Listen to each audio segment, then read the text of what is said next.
বাংলাদেশ জামাত ইসলামী মনোনীত বাগেরহাট 1 আসনের প্রার্থী শেখ মঞ্জুরুল হক রাহাত ভাইয়ের পক্ষ থেকে সালাম। আসসালামু আলাইকুম ওয়া রাহমাতুল্লাহ। তো আপনারা সকলে ভালো আছেন? তো আমরা চাই আগামী দিনে এমন একটা সমাজ প্রতিষ্ঠিত হোক, বিশেষ করে বাংলাদেশ জামাত ইসলামী, যেখানে ধনী হোক, গরিব হোক, হিন্দু হোক, মুসলমান হোক, শ্রমিক হোক, চাকরিজীবী হোক, আইনজীবী হোক, যে যেখানে হোক না কেন, সবাই যেন যার যে মর্যাদা, যার যে অধিকার, সেটা নিয়ে বসবাস করতে চায়, বসবাস করতে পারে। এর বাহিরে আমাদের কোনো চাওয়া পাওয়া আছে কিনা ভাই? এর বাহিরে কোনো চাওয়া পাওয়া আছে আমাদের? আরেকটা বিষয়, সমাজ থেকে দুর্নীতি, অবিচার, সাদাবাজ, টেন্ডারবাজ, খুনোখুনি, হিংসা, বিদ্বেষ, হ্যাঁ সে তো অবশ্যই লাগবে। অর্থনীতি ছাড়া তো কোনো দেশ, সমাজ, প্রতিষ্ঠান, এই যে আপনারা খেলতেছেন, এখানে কি অর্থ আছে কিনা?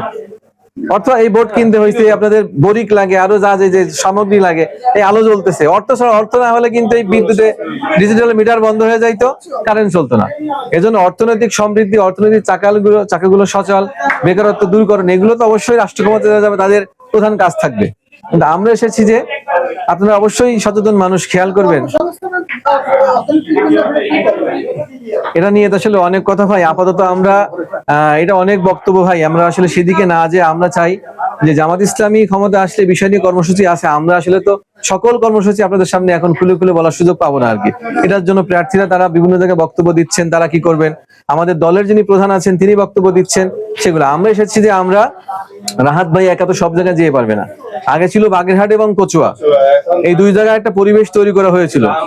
এখন এখন হ্যাঁ, এখন কোথায় বাগেরহাট, কোথায় সিদুলমারি, কোথায় মোল্লার হাট, এই যে বিশাল এরিয়া।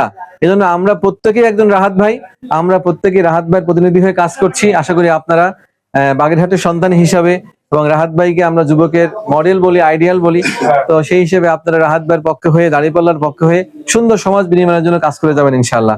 সকলের সহযোগিতা, ভালোবাসা আমরা প্রত্যাশা রাখছি।